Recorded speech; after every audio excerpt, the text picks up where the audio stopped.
Hey guys, welcome back to my channel. It is Brittany. Today's video is brought to you by Curlsqueen. We are trying some more clip-ins, so if you're interested in seeing how I got this look together, then just keep on watching.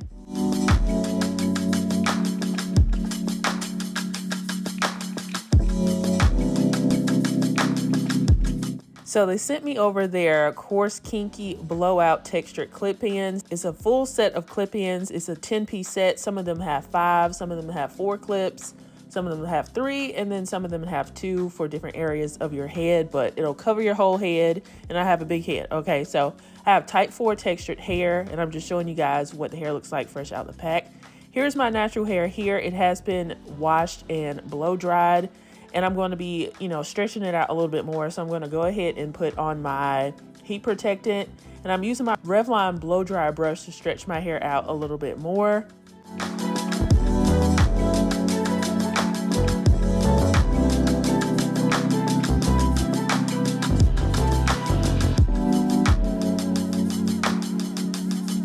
Now I'm going to start to style my hair. I'm going to style, the first style I'm going to do is going to be all down as a side part. So I already created my side part and I put my hair in the back in a ponytail. Now some people will braid it down, but what I have noticed after trying clip-ins, you don't have to do that. So, and it's like easier to do it in a ponytail instead of like braiding your hair down, especially when you're doing multiple styles. So you won't be able to look and see what you're doing back there, but I always start off with like the longest combs or the longest piece of the clip-in. So I use like the 5s in the back, and then I went to the 4s and then the 3s in the back, but it's very easy to do. Just go ahead and open up your combs. And this is what the hair looks like fresh out the pack. I didn't wash this ahead of time, but you probably should do that. It'll probably have less crinkles if you do that, but I'm still gonna get it together. And so I had the back out the way, and then I kind of had the front kind of twisted down, and I'm putting the hair over my natural hair instead of braiding it down or putting the clip-ins in between my natural hair. I just think it's also safer for your real hair to do that. Yeah, so I'm kind of laying the smaller tracks, the smaller clip-ins, like the 2-piece ones around my face area because they're the smaller ones, and I kind of have it in a U-part configuration, and I'm going back to my Revlon blow dry brush just so my natural hair blends in more with the clip-ins.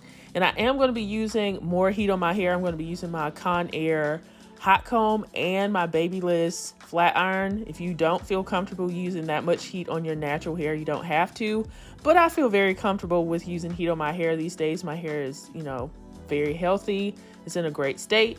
And so it's okay for me to use, the amount of heat that I'm going to be using on it, but stick to what you're comfortable with. My Babyliss flat iron here, and I'm going to be going back and forth between the two, getting my roots together. But I'm not going to have like super sleek edges or anything with this particular style here. It's going to look very natural, but you can use some edge control with yours if you want more of a sleek look. Here's the hair all out. I didn't flat iron it, but this is what it looks like all natural. It looks very pretty. But then I'm going to run my Babyliss flat iron throughout the length of the hair just to get it a little bit more sleek. It's not going to be bone straight because this is a kinky coarse texture, a very beautiful texture. I'm pretty sure this is the same kind of texture I got when I had my sew-in back in November and December. So I'm very familiar with this texture, and I know how well it blends with my hair. When I got my sew-in, I wasn't using this particular flat iron. And I think it makes a really big difference with the kind of flat iron you use on your hair. I'm just using a little bit of a wax stick on the top of my hair just to make sure it's nice and molded and blended with the clip-ins. And this is the final look here. Of course, you can add some curls if you want to, but I was just going to keep this straight. Looks very pretty, and it looks really good without edge control. It just looks like more effortless and like it's your hair.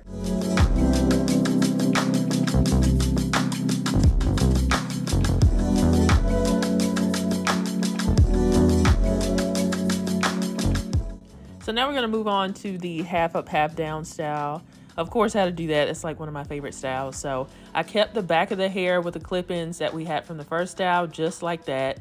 And the only thing I did was I took out my hair in the front and I positioned the combs upside down. The ones that I needed some of the clip-ins to go upside down going forward and then some of them going backwards, so it would make sense going into a ponytail. So I had several of the clip-ins going towards the front and then some going towards the back, probably like 4 in total. And I was using like the clip-ins that had the 3 combs on them because I didn't need it to go all across my head. This was easier to do instead of putting my natural hair in a ponytail first and then trying to wrap it around. It just made more sense this way. I usually don't do half up, half down styles this way when I'm doing like wigs and stuff. After I put the clip-ins kind of like behind my hair and some of my hair in the front of it, I hope I'm explaining this okay to you guys. It might be confusing. It was trial and error. I'm going to be making it look kind of easy, but these are easy styles, but it is a learning curve to, you know, positioning the clip-ins and everything. So I took some of the hair from the ponytail and I wrapped it around the base of the ponytail, and then I secured it with a bobby pin, and that's pretty much how I did the ponytail in the front there. Of course, you can section off a piece of your hair so you can cover those, the wefted area that's going to show from the clip-ins, but the hair is so full with that ponytail, you probably won't see it. So that's basically all I did with this style, and I'm saying basically, but it still was a learning curve. So you have to kind of practice and, you know, see how to position all the clip-ins, but after you get the hang of it, it's pretty easy.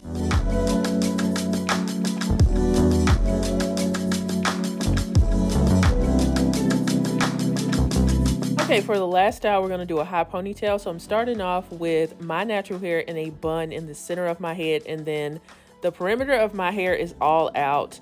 I would recommend your hair to be straightened out a lot with this particular ponytail because it needs to blend with the texture of the hair.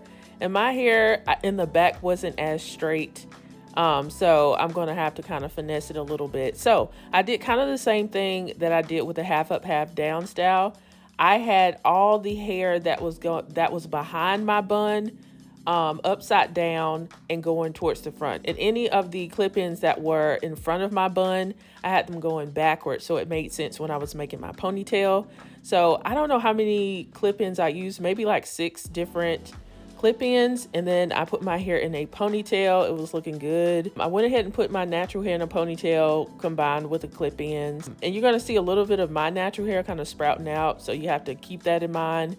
It doesn't matter if you have super short hair, because if your hair is straightened out, it'll blend with the ponytail. And then I used this, I think it's called Curly Pop, like curl wand, and I decided to put some curls in the ponytail. I thought that would be very pretty, and I was right. It was very pretty, and it looks so natural. It looks so pretty. I low-key want to try this with my natural hair like silk pressed to see how it would blend with this ponytail.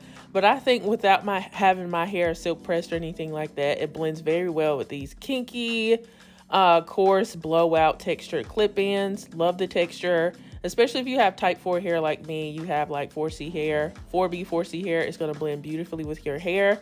Tell me how you feel about these clip-ins down below, and have you tried clip-ins? This is my second time trying clip-ins, and I'm very impressed. Curlsqueen has really great quality with their hair. I've worked with them several times in the past, so if you're interested in these clip-ins, I'll have them linked down below. Shout out to Curlsqueen, and shout out to you guys for tuning in, and I will see you guys in the next video.